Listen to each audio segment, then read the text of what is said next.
Yeah, I would say just go ahead and get started. It's entirely possible that some might wander over because they forgot we're gonna be here, so they go to the classroom first, so. Okay, good morning, everybody. I'm distributing a handout, which is our order of business of today. I also hope that will help you with some things that you may want to still comment on. It's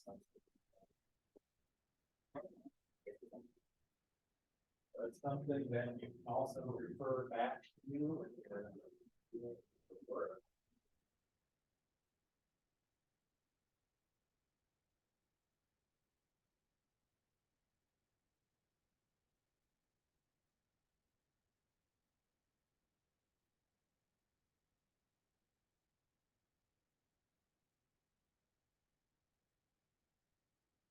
Mr. Myers, do you have anything to say before we start? Just a reminder that your exam is due on Wednesday, so just make sure you bring it to class with you.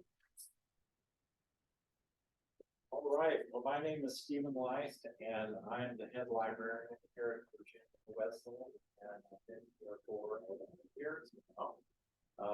As a research and instruction librarian, I've been head librarian for the last 2. And I am particularly a liaison to the Birdsong School of Social Sciences, so that's why I'm here with the psychology class today.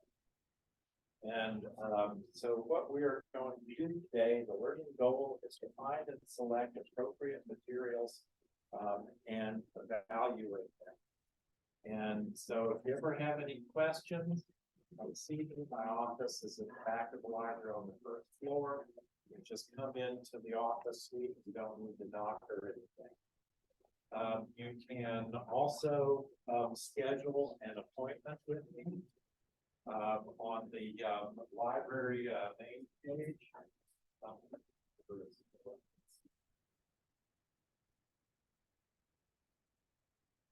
Where there's one of the menu selections is research help, which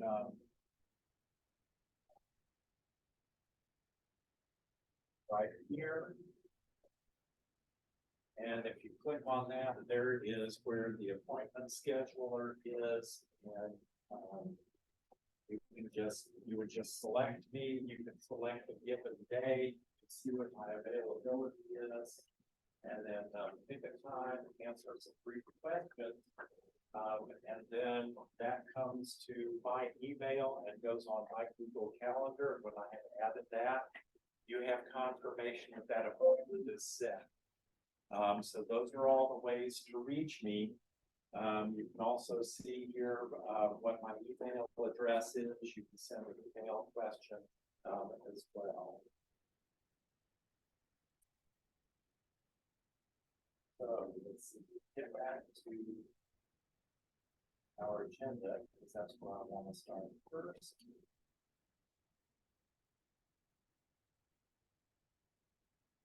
Is okay, so we're supposed to find and select appropriate materials and evaluate them. So what kinds of sources are your research assignments requiring you to get?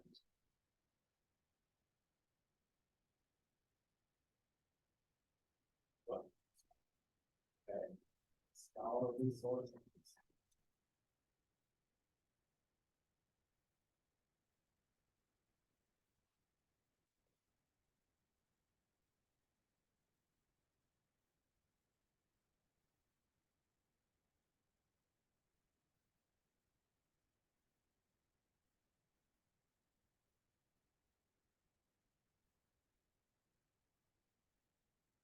And what kinds of sources do you consider to be scholarly? Just jump right in. Nobody needs to raise your hand.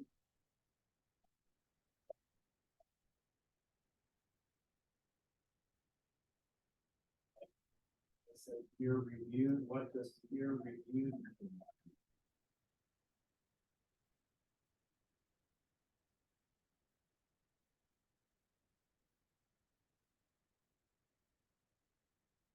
anybody in here had English 105? So I know you covered this in English 105. What does it mean to be peer reviewed? That's somebody review the work that's done, that's equivalent to, so like a coworker or, that's fine. It has to be reviewed by somebody of the company.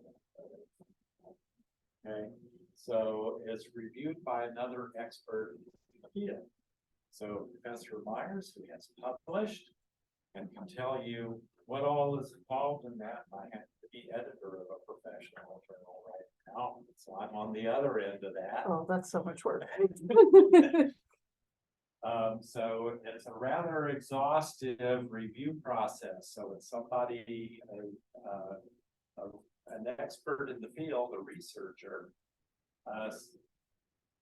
drafts an article, they've done their research and everything, and they send it into the journal where they think it best goes, because that's important too. The editor then lines up some peer reviewers, so people who are also experts in that same area, sends it out, gets feedback. What are some questions that need to be answered? Should this even be accepted for publication or not? They look through it very carefully, and they come back with their comments. And if all is well, they'll say, yes, we recommend that this should be published, but we'd like to see these changes made. Usually something that's got to be changed. And then by the time it finally appears in print, about a year or a year and a half to go by. So it's a lengthy process. It doesn't happen quickly. So by the time it has come to publication, it has really been through a lot of refinement. And people that I talk to who have been through this, I mean, this sounds like it's horrible, but it's not. But people I've talked to who have been through this have said they actually really like it because they feel in the end they've become a better writer for having done so. These are hallmarks of a scholarly source. It is written by a research expert in the field. What other kinds of sources are out there that you probably may not use in this class? Call them what?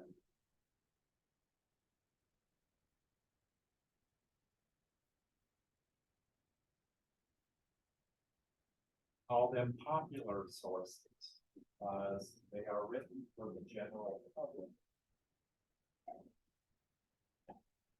And so what might be a popular source? The magazine.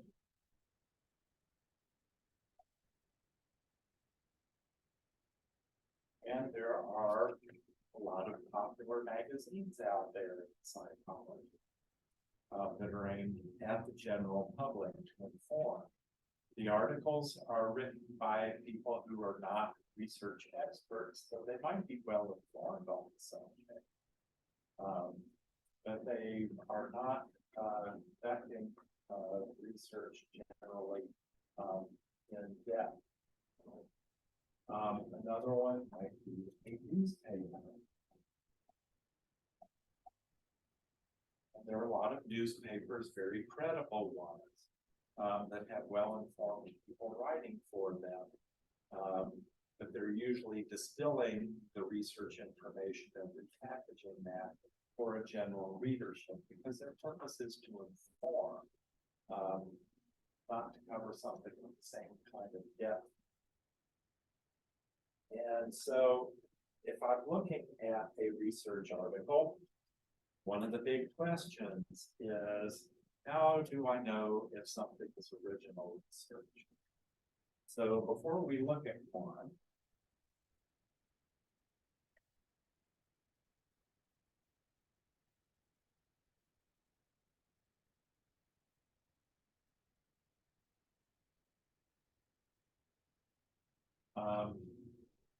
what have you encountered already that would tip you off to know that an article had or contained original research. What does that look like? It's usually broken up into parts. Yes. Okay. It starts off with an abstract. What else might it be? Yes. It would have like a list of authors and like where they had their degrees from. Okay, authors and their credentials usually, or where they will see where their position is, usually a university, but not always. What else will you see?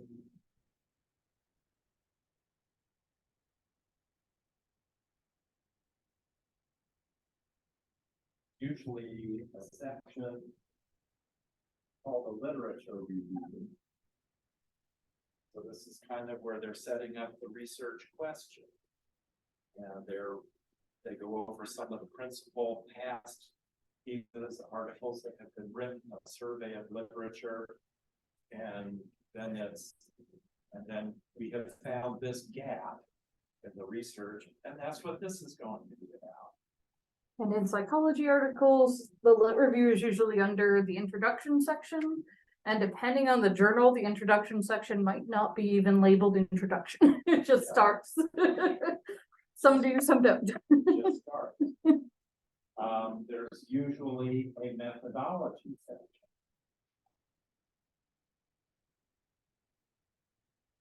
So how we did it. And then there's usually the results of that. And then a discussion.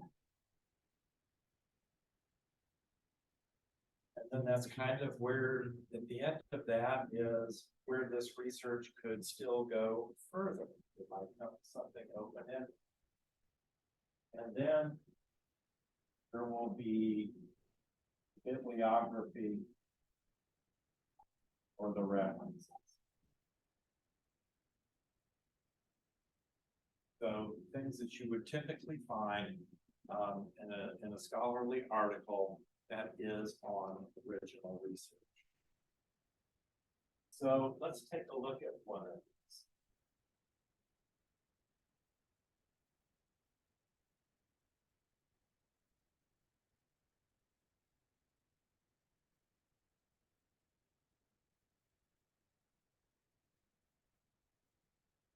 So here's an article I found, bullying as a risk factor for eating disorder behaviors among students. And we have the authors listed here. If I went to the bottom, I'd see all the attributions. I've got an abstract here. Here's the introduction. And that's where some of the lit review is. And we have the methods, how they designed their study. Then they start the analysis. They've got some figures here, their results, more tables. So you'll often find, some kind of quantitative information. The discussion of the results.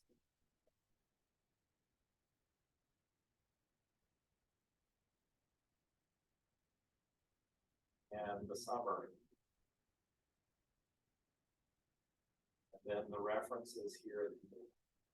And when you find something like this, it's really helpful because if you're looking for more things, those references are articles that you can track down and add to whatever your study happens to be.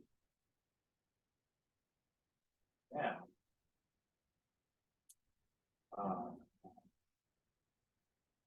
close that. There is another kind of article that you will encounter that is really going to confuse you. And it's still scholarly, but it's not original research. All they review article. And it's a review because some people, they're studying some research in a particular area.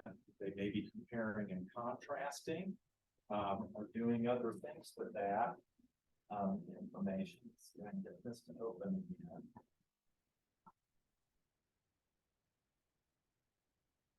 Effective childhood traumas on eating disorders, systematic review. Okay. It has a lot of things that look very similar to original research. It's got an abstract. It's got author information, keywords. It's got an introduction. And here's a section, DSM history of psychological trauma. So it's really entering more of a discussion. But then they're talking about the methods here and some things as they looked at different studies. It can have about the same kind of length as original research. Sometimes it can be shorter. It may only be like 3 pages. That's one thing that will tip you off right away. If it's 3 pages long, it is not going to be original research. And then, of course, the other detail, notice they're right at the top. It says review. A lot of people miss that. So when you see that word review anywhere, you will know that this is a review audit.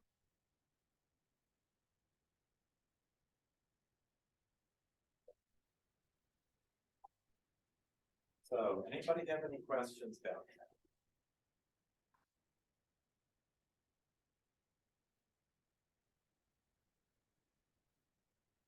So if you had to think of something as a bad source, what would that be? What would you absolutely not use? Yeah. Like some sort of like blog or some kind of like article with a lot of biased information, lacking facts or. Okay, so a blog, things that contain a lot of biases. And that gets us to what we're going to take a look at next. One of the things I'm going to go ahead and skip to, since the blog has been mentioned here.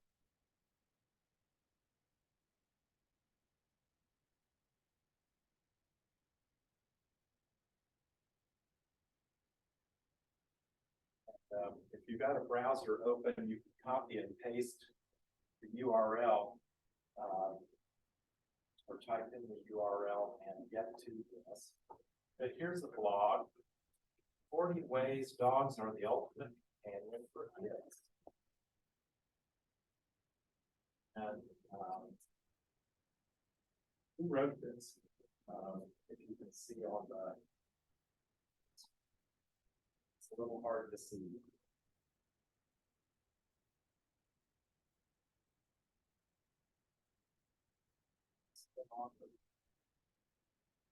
Somebody named Janelle. Janelle. Well, this one happens to be hot link, so I can see what else Janelle has done. But there's no picture. Not very much here. It looks like Janelle has done various things. Persuasion, 7 secrets for a successful way. But here's this one, 40 ways dogs make the best babysitters. Want to be babysitters. They make babies happy. They stop babies from crying. Personal cuddling, man, I like that. Incredibly patient.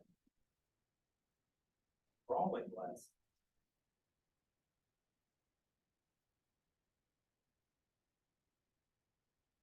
So is there any evidence for any of this? No, there isn't. And obviously, Janelle really loves dogs and probably really loves babies. And then if we could make this bigger, we could see some of the sources that we used here. Maybe those were something that we could follow up on where Janelle distilled all of this. But there isn't a whole lot of credible evidence here. It's something that somebody, just because they were really interested in this, they put it together.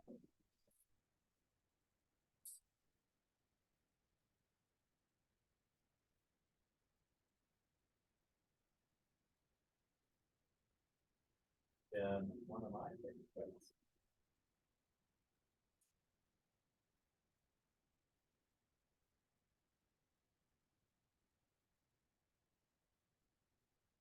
The Northwest Treaty Complex. Is this a credible webpage? Why are you shaking your head?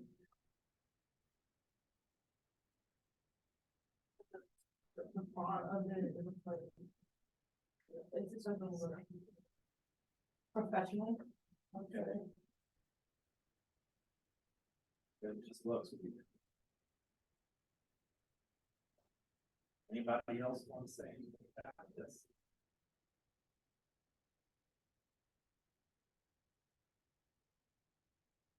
I guess I'm gonna have to find a new site, because I used to have classes actually get into quite a discussion about this. This is actually a complete hoax. There is no such thing as Pacific Northwest Geographies. And so again, you have to look at the detail. Now you've identified some other things right off that make it seem like it's kind of crazy. But if we were to go all the way down, in spite of all of these doctor pictures, you can see at the bottom, not to be confused with the Pacific Northwest Treaty. So this is a deliberate hoax. But for the most part, it looks pretty professional, as was identified. So when we're looking for things that are credible, we're looking at authors, as Laura had mentioned, we're looking at bias. Another thing we're looking for is currency, how recent is the information. So we want things that are pretty much up to date. And so now we're going to actually look at finding that information. And the best place for you to go, and if you got this open, is go to the library web.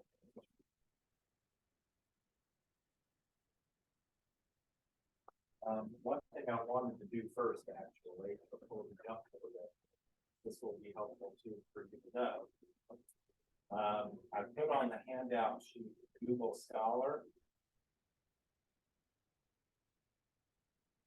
This can help you find articles, but some of our databases actually linked out to Google Scholar. So you will find some full text things there.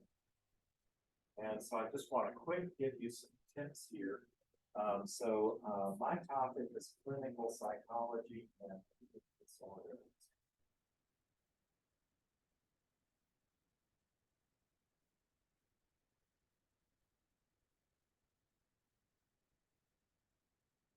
So I get some things here. However, I can control my results by customizing the range.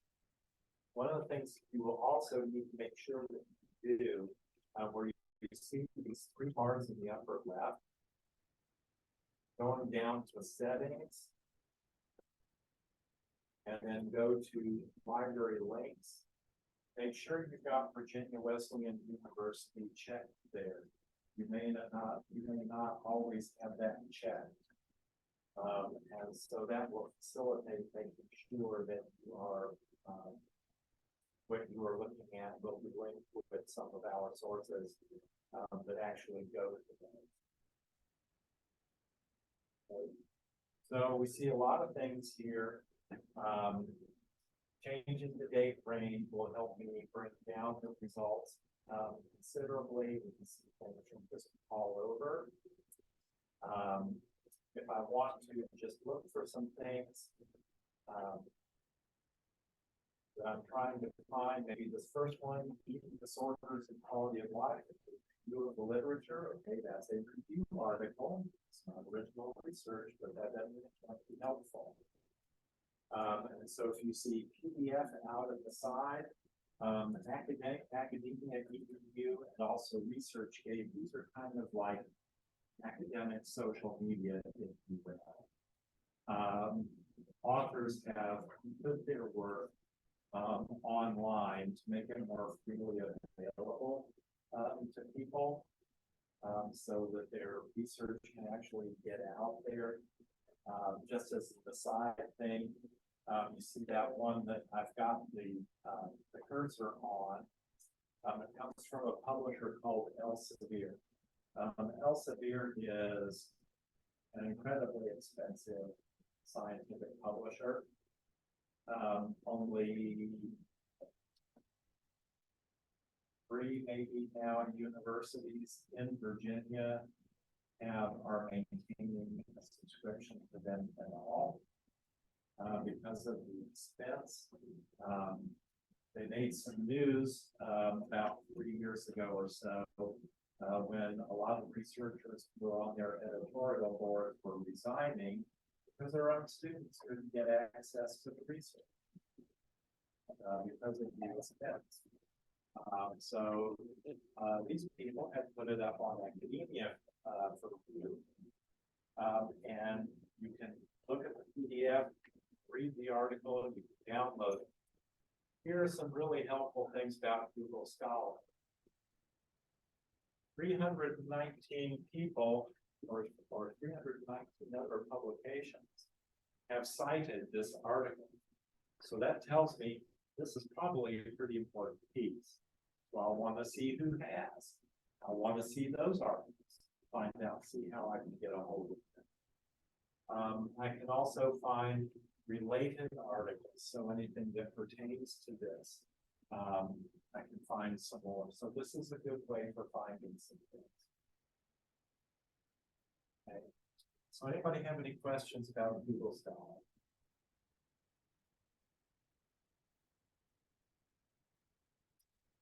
Now going to the library page. We've got all these different menus here, and they're really great for beginning research.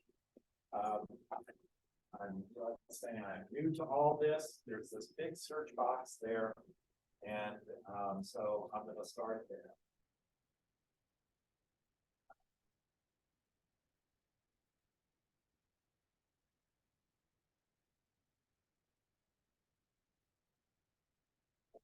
You'll notice that I have put these two phrases in quotes. And the reason for that is this acts as a kind of a filter when we're doing the searching, because it's doing keyword searching, and this will get a more focused list of results rather than just tons and tons. Because this is searching not only what we have here, what we have access to here, but it's actually also searching libraries worldwide. So I'm going to go ahead and do my search here. And you see I get 19,200 results.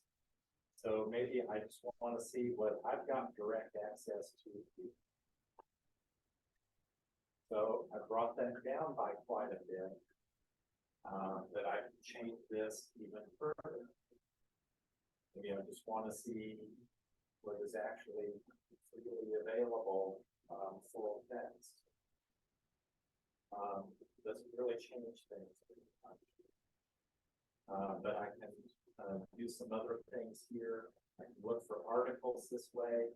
I can look for books. Now, when I'm looking for a book, I'm not really looking for the whole book, but there may be a book chapter that I can use. And so, for instance, here's an ebook, Eating and its Disorders. I can view the ebook, I can look at the table of contents, decide what I want out of it, or I can go to the references. The Wiley Handbook of Eating Disorders, that would probably be a really useful resource if I were doing some research and wanting to gather articles or some things on this. That's a great resource, and I'm not super biased because I have a chapter in it or anything. see the summary there. Edited by two of the leading authorities on body image and disorders. Disorders research provides evidence-based analysis of the causes for prevention. As provided by the public, if you want to sell a book, so they're going to say a great thing about it. But anything done by Wiley is very reputable academic and scientific publishing. So any of these things, like some of these handbooks, you will find very useful chapters there. If I want to, I can just go to articles and start scrolling through some of the results, and see what is available there.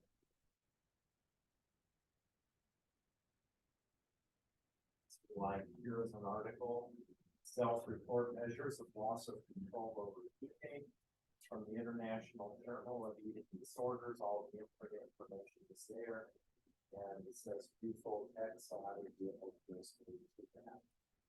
So this is a quick way for finding some resources. But there's even better. You can see this tab marked research guides. And these are focused research guides by academic department. And they're alphabetical, so I can go to psychology.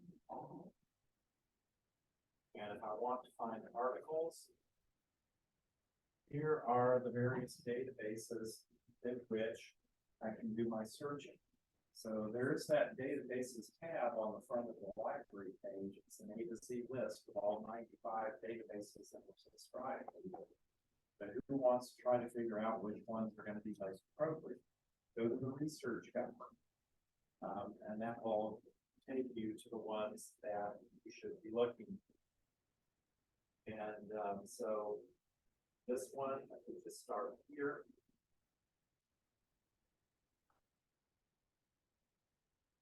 And we can put in our search terms.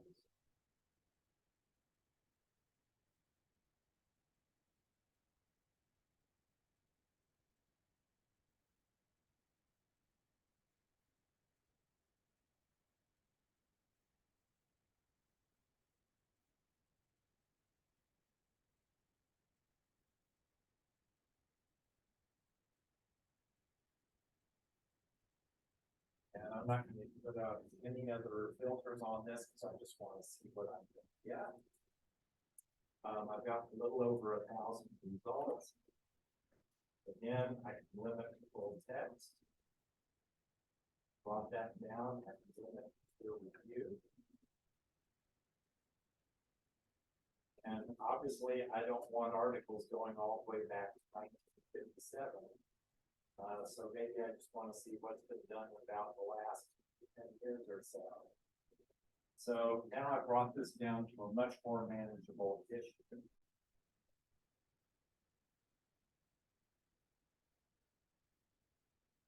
And so maybe, let's just say, for example, this first article is one I'm interested in.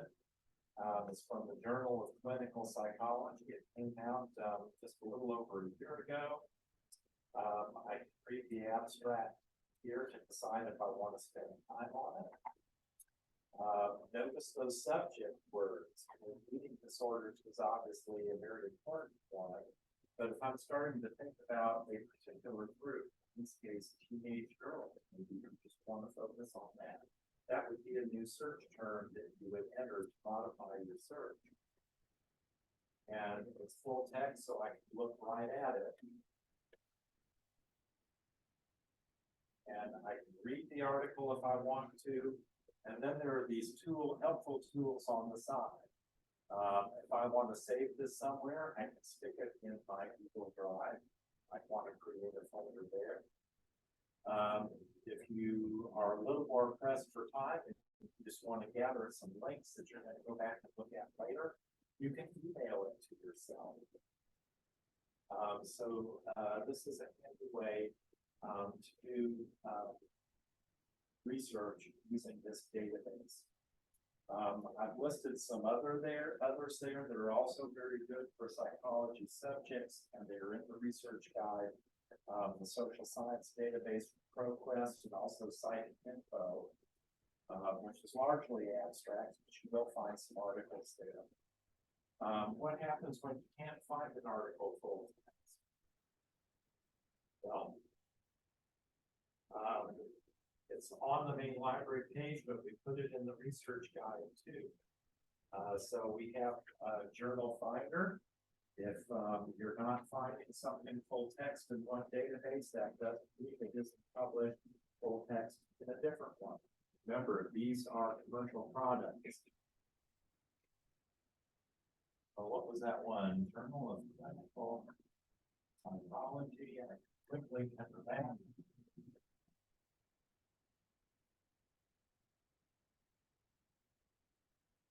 That was the one I was actually looking for. And so then this is now going to tell me the different database collections and the coverage where they are. The one that's in Wiley actually is going to have up to the most recent issue available, whereas you notice these other ones, there is a 12-month gap in the coverage. That is so that the publisher retains control of the most immediate content. Why the difference between these two?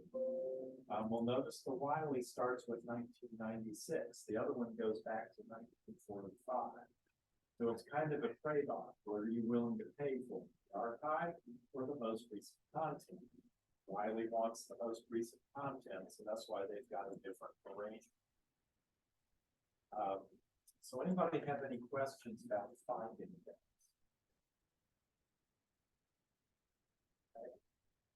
What I would like you to do now is spend about the next 8 minutes or so just finding one source.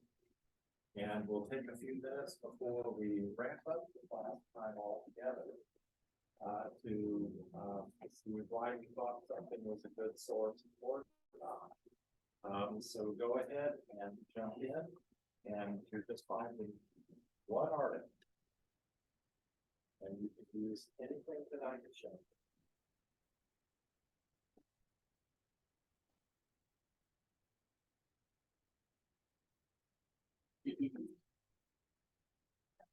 Poke my hair and make sure I didn't miss anybody for it. Got everybody.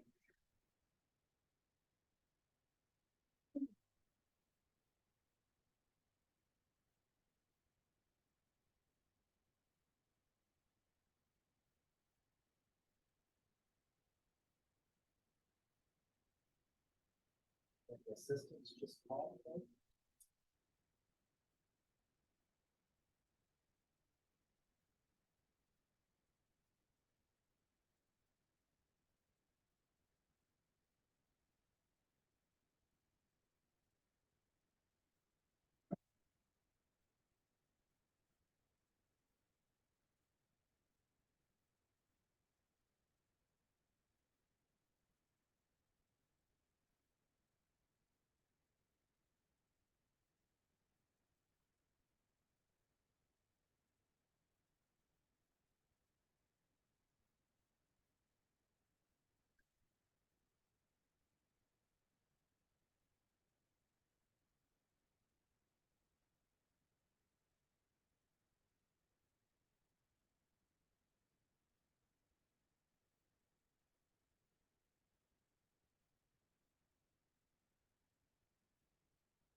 Is your hand up?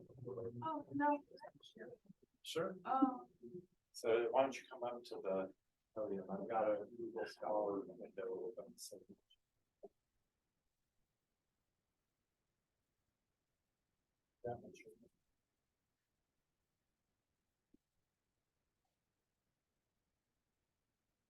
So what are you looking for? Um.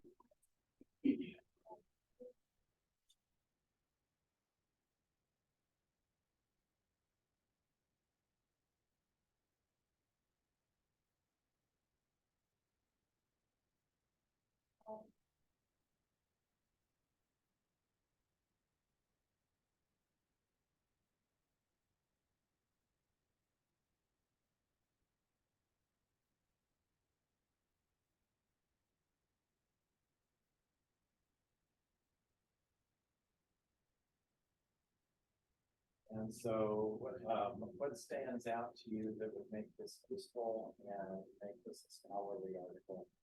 Well, one that I've not read. Okay. And so it's listed. And also like the methods.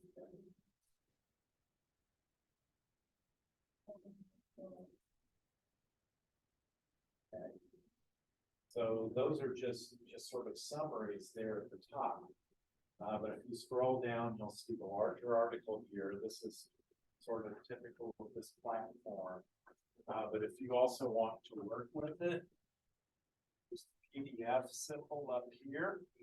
So you can download the article, you know, be able to get that. And some of these places where you see these little hot links, little numbers, it's kind of hard for me to see it this close. But those are the footnotes that will take me to the citation actually. And so I may be able to get more things. Okay, very good. Anybody else want to go?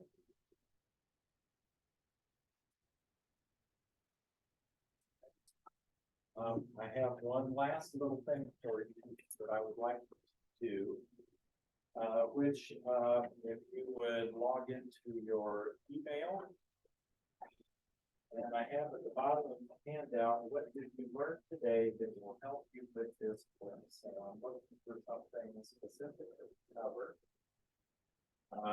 You can put into that message. What you're going to do is email me. You've got my email address there at the top of that handout. If there's anything that you need further help with, or what's going to help you the most, you know, any kind of evaluation compensation.